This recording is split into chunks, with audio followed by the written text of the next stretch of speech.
Tumpang like dan komen dan subscribe. Sekarang juga guys. Film yang berdasarkan dari kisah nyata yang menceritakan seorang bandar narkoba paling kaya di dunia yang tinggal di Kolombia, dan tercatat penghasilannya adalah 7 miliar per hari. Dan menurut statistik resmi, sebesar 80% peredaran narkoba di Amerika Serikat adalah Pablo Escobar Gaviria yang bertanggung jawab akan hal itu. Bisa kebayang dong betapa hebatnya si Pablo ini hingga bisa menguasai pasar di negara paling berkuasa di semesta ini. Apalagi ini pasar gelap di mana para mafia berkumpul. Bisa dibilang beliau ini adalah rajanya mafia sih. So, penasaran filmnya kayak gimana? Check this out.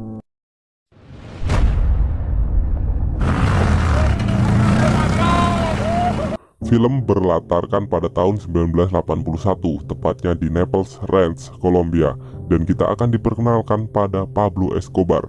Sedikit informasi tentang Pablo, beliau adalah pria yang ambisius dan akan melakukan apa saja agar keinginannya tercapai. Namun, beliau amatlah mencintai keluarganya dan seperti layaknya laki-laki sejati, beliau hanya mencintai satu wanita, namun selalu tergoda dengan wanita-wanita cantik. Saat itu Pablo sedang menyiapkan pesta dan mengundang banyak orang terkenal di pestanya. Salah satunya adalah Virginia Vallejo, seorang pembawa berita terkenal di Kolombia. Sebelum itu ia sempat menyuruh salah satu anggotanya untuk menghapus dokumen pemerintah tentang keterlibatan Pablo pada kematian 2 anggota polisi. Dan anggota Pablo pun berangkat dengan membawa $30.000 yang bisa direfill jika uangnya habis.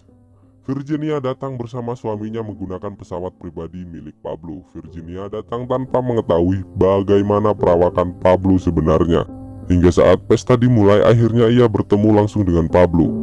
Pablo menjelaskan bahwa pesta ini untuk merayakan pembangunan 2000 unit rumah layak huni untuk masyarakat yang tinggal di wilayah kumuh. Virginia serta kru televisinya kemudian diajak Pablo untuk melihat langsung konstruksi bangunan tersebut yang berjarak cukup dekat dengan pembuangan sampah akhir, tempat para pemulung mencari barang-barang yang bisa mereka jual kembali. Pablo diam-diam menyukai Virginia, padahal Pablo sudah memiliki istri dan seorang putra. Pablo dan Virginia kemudian berkencan dan Pablo pun baru mengetahui bahwa Virginia telah memiliki suami. Benarnya Virginia dan suaminya sudah pisah rumah, tetapi suaminya tidak mau menceraikan Virginia. Akhirnya Pablo menyuruh anggotanya untuk menangkap suami Virginia dan memaksanya untuk menceraikan Virginia. Your lawyer called. Your ex signed the papers on it.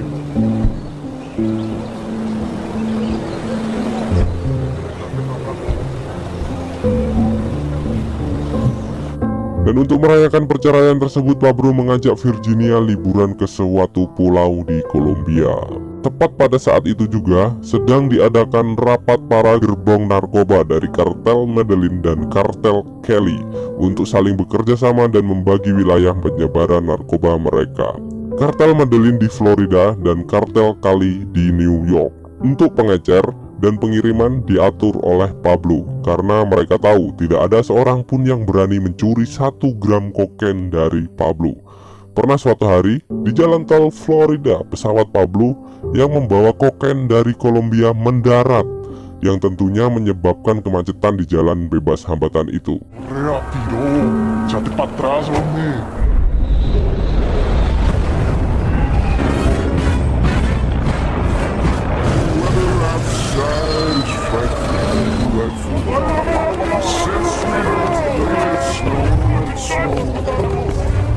Because they make the miracle of multiplication. 1 kilo is worth $7,000 here in Colombia, which are worth $150,000 there.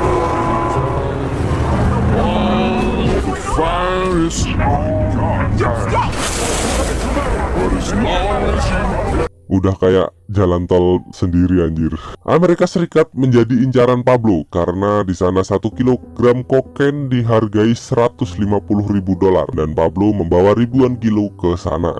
Akibat maraknya kasus penyalahgunaan narkoba di Amerika, DIA, yakni Organisasi Anti Narkoba Amerika Serikat yang diwakili oleh agensi Park, bertemu dengan Velarde, Duta Besar Kolombia untuk Amerika Serikat. Melalui Velarde, Kolombia ingin kembali mengaktifkan kebijakan bilateral lama antara Kolombia dan Amerika Serikat, yakni perjanjian ekstradisi yang berisi pemerintah Kolombia akan menangkap para gerbong narkoba yang telah memasukkan kokain ke Amerika Serikat, lalu menyerahkan ke pemerintah Amerika Serikat.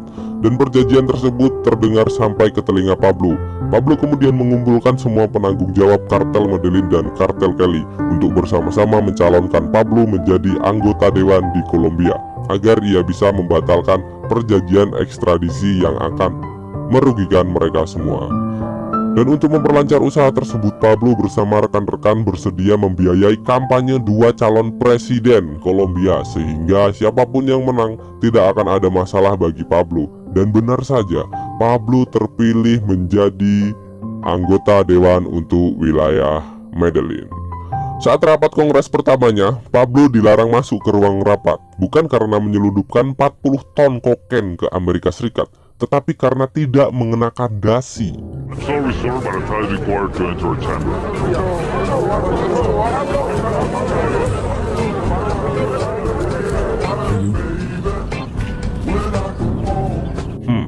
Cukup unik ya. Untuk merayakan kemenangannya itu, Pablo memberikan hadiah uang yang sangatlah banyak kepada Virginia agar ia bisa tampil lebih menawan. This is a gift for me. Doesn't care how much you bring in, it only cares how much you take out. Do not accept this look, it doesn't even fit. Doesn't probably doesn't fit.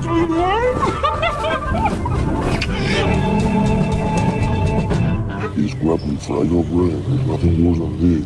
It's the same shit. We work with this. Deal? Di suatu hotel, Virginia bertemu dengan agensi Park. Agensi Park bertanya tentang Pablo kepada Virginia, tetapi Virginia tidak mau buka mulut. Selang beberapa hari, Kongres mengadakan rapat khusus untuk membahas pencabutan keanggotaan Pablo sebagai anggota dewan yang diperkasai oleh Menteri Kehakiman Rodrigo Lara Bonita. Menteri Rodrigo tidak setuju Pablo menjadi dewan karena bisnis narkoba yang dimiliki oleh Pablo. Namun, Pablo membantah tuduhan itu dan mengatakan bahwa kekayaan yang dia miliki berasal dari kerja kerasnya sendiri. Pablo bahkan membalik menantang Rodrigo untuk menunjukkan bukti kuat jika ia memang gembong pengedar narkoba. Presidente, para los congresistas, person of humble origin can, through hard work, your own presence here, Señor Ministro. But you don't really deserve your position. You should resign. It's linked to drug trafficking. That's why I'm giving you honor. You are the one who should explain the origin of... I will bring proof to you. Solid proof. Di sisi lain, istrinya Pablo, yakni Victoria, ingin Pablo menyerah saja dan tidak usah berurusan lagi dengan dewan karena Victoria tidak ingin bayi yang sedang dikandungnya nanti menderita. Tetapi Pablo tidak mau karena ia ingin mendapatkan respek dari orang-orang. Tiba-tiba seseorang menelpon Pablo dan mengabarkan bahwa koran El Spectador memuat berita tentang dosa masa lalu Pablo. Salah satunya tentang pembunuhan dua agensi polisi. Pablo akan membayar 500 peso untuk setiap koran yang berhasil dihentikan peredarannya. Tapi upaya itu tidak cukup berhasil karena masyarakat kini sudah tahu dosa masa lalu Pablo. Rupanya, anggota Pablo yang sebelumnya ia suruh untuk menghapus dokumen tentang keterlibatan Pablo pada pembunuhan dua agen polisi itu menghabiskan uang pemberian Pablo untuk mabuk-mabukan dan untuk wanita. Akhirnya anggota itu ditangkap dan dibunuh dengan cara diikat bersama seekor anjing, dan anjing tersebut akan menggigit si anggota sampai mati. Sadis-sadis.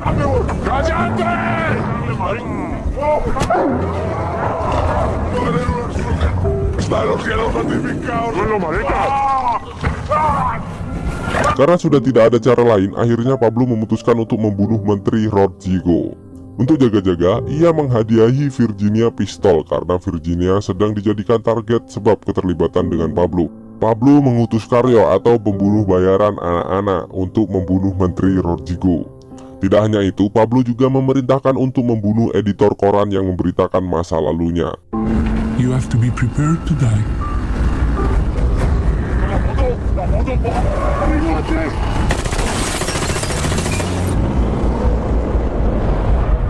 Gets killed.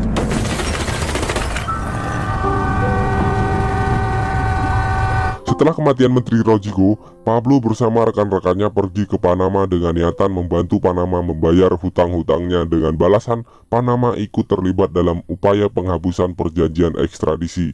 Tetapi Panama menolak permintaan Pablo itu. Bertepatan saat itu juga Victoria melahirkan di Panama. Akibat kematian Menteri Rodrigo, Pablo kini buron dan dijadikan tersangka. Pemerintah menyebarkan selembaran, siapapun yang berhasil membunuh Pablo maka akan dihadiahi uang 1 miliar peso.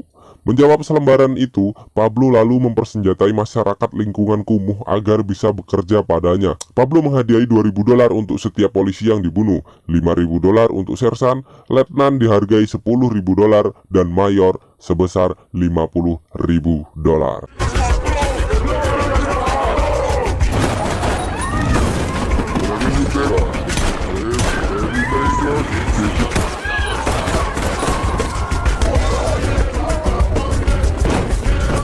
They see every teenage boy as a future. Karena banyaknya kepolisian Kolombia yang dibunuh, pemerintah lalu membentuk tim khusus untuk menangkap Pablo Escobar. Di waktu lain, Virginia dipecat dari pekerjaannya karena keterlibatannya dengan Pablo. Virginia melaporkan hal itu pada Pablo dan ingin mengakhiri hubungannya dengan Pablo.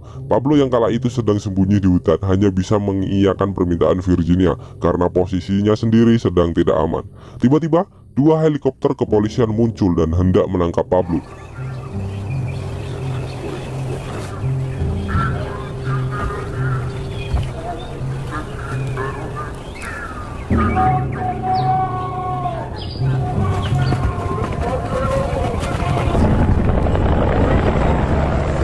Para anggota Pablo bergerak cepat melepaskan burung-burung dara agar kemudian menabrak helikopter dan merusak mesin helikopter.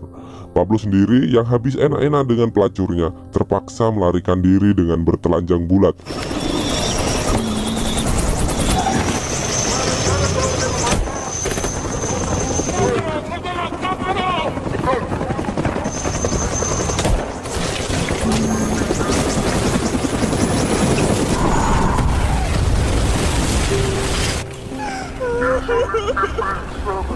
Posisi Pablo benar-benar terpojok sekarang. Onje, kepala keuangan kartel Medellin, tewas setelah tertembak di tempat oleh polisi. Garza, kepala keamanan kartel Medellin pun tewas setelah ditembaki peluru helikopter saat sedang melarikan diri. Karena sudah kesal, Pablo kemudian menghubungi stasiun radio untuk menyuruh menyebarkan pesan Pablo bahwa ia menyatakan perang kepada pemerintah. Dan benar saja, Pablo dan anggotanya terus meneror Kolombia mulai dengan meledakkan pesawat dan meledakkan bom di beberapa pusat perbelanjaan. An Avianca plane exploded in mid-flight.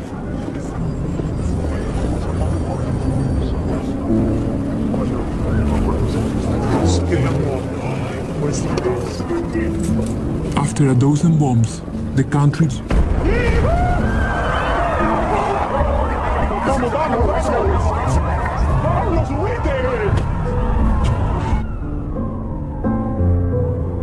Entah mungkin karena melihat kerusakan yang ditimbulkan sendiri, Pablo kemudian menyerahkan dirinya dengan balasan pemerintah membatalkan perjanjian ekstradisi.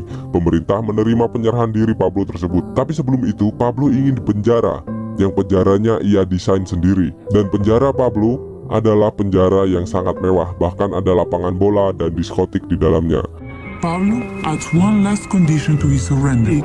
Come to play with the traffickers.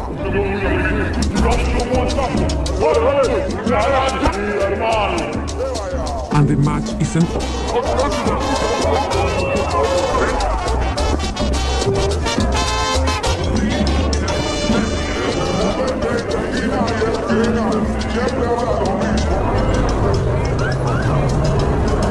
Setiap hari Minggu, keluarga Pablo datang untuk menjenguk Pablo. Pernah suatu waktu, putri Pablo bernama Manuela ingin ia dan Pablo pergi keluar penjara untuk membeli es krim.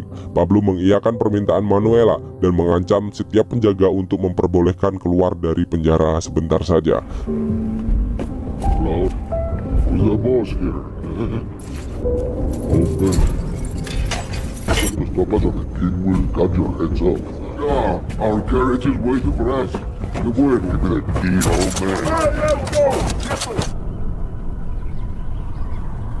Tapi saat hendak masuk mobil, puluhan penjaga bersenjata dengan posisi siaga mengarahkan senjata mereka ke arah Pablo dan melarang Pablo untuk keluar.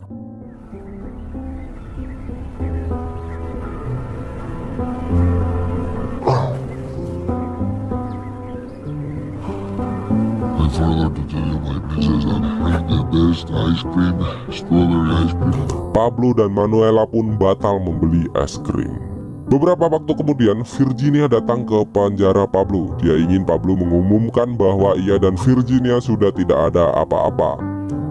Dikarenakan Virginia sudah lelah terus-terusan diteror oleh orang-orang yang membenci Pablo. Dan juga Virginia ingin Pablo memberikannya $80.000 agar Virginia bisa pergi ke Eropa dan memulai hidup baru di sana. Pablo tidak bisa melakukannya karena pertama, ia tidak mempunyai uang sebanyak itu, dan kedua, ia ingin Virginia tetap berada di Kolombia untuk menuliskan biografi tentang dirinya. Setelah bertemu dengan Virginia, kini Pablo bertemu dengan penanggung jawab kartel Medellin yang membawakan uang sebanyak $50.000 kepada Pablo. Pablo tidak suka karena seharusnya mereka memberikannya $250.000. Pablo yang marah karena sudah ditipu, lalu menyuruh anggotanya membunuh penanggung jawab kartel Medellin itu dengan gergaji mesin. We're your partners, you puta. We've been together. We're not in this together. I'm here and you're out. But you have to pay me the tax. Either you pay it or I double it right now. 10,000 should be enough. It's not. It's out there while I am here. And then you're flirting with it. Rosa, rosa, eres orgullosa y sin tontería. Rosa, rosa. Don't complain. Camarones, marica. La esta hijo de puta. Ahora Brasil. Akibat pembunuhan Pablo yang dilakukan di dalam penjara, pemerintah memindahkan Pablo ke penjara militer. Tapi saat hendak dijemput, Pablo sudah melarikan diri dari penjara. Karena menghilangnya Pablo ini, masyarakat mulai bertindak anarkis. Semua orang yang membenci Pablo membunuh orang-orang yang memiliki keterkaitan atau bahkan pernah bekerja dengan Pablo. Virginia sendiri nyaris terbunuh saat hendak menjual perhiasan miliknya. Beruntung orang-orang yang hendak membunuh Virginia gagal masuk ke dalam toko perhiasan tersebut.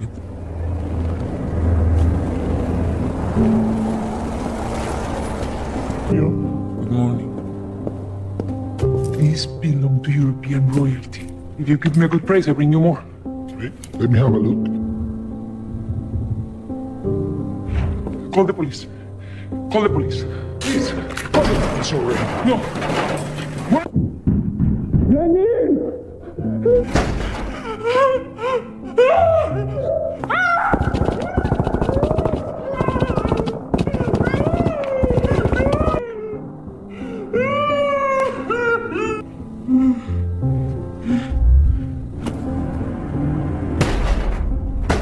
Karena sudah tidak tahu mau kemana lagi, akhirnya Virginia menemui agensi Park untuk meminta perlindungan.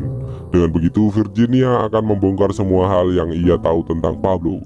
Di tempat lain, Pablo dan keluarganya sedang bersembunyi karena tidak mau keluarganya terus-terusan diteror. Pablo lalu menyuruh keluarganya pergi ke Jerman agar tidak dihantui oleh orang-orang di Kolombia. Tetapi Jerman tidak menerima keluarga Pablo. Akhirnya keluarga Pablo dipulangkan kembali ke Kolombia dan untuk sementara tinggal di hotel yang dijaga ketat oleh kepolisian. Diam-diam kepolisian juga memasang penyadap telepon di kamar keluarga Pablo karena siapa tahu Pablo akan menelpon keluarganya. Pablo menelpon Victoria dan di setiap pembicaraan mereka didengar oleh kepolisian. Pablo yang kemudian sadar kalau pembicaraannya disadap lalu mengancam akan membunuh setiap polisi yang mendengar percakapannya. Tidak cukup sampai di situ, polisi yang mendengar percakapan Pablo kemudian mengetahui bahwa Pablo bersembunyi di Los Olivos. Puluhan tentara bergerak ke Los Olivos untuk menangkap Pablo. Menyadari jika keberadaannya telah diketahui, Pablo lalu bersiap dan hendak kabur melalui jendela. Tetapi ia terlambat, kamarnya sudah diterobos paksa dan Pablo pun tewas tertembak. Daddy? Ay, Manuela. Mommy says I can't be in the show. I'm getting a signal. Los Olivos 80th and 90th. Your place ready? It's so shiny, Daddy. Much better. Will you come and see me? Yes, I will. Of course. Will they let you? Yes, I have the key.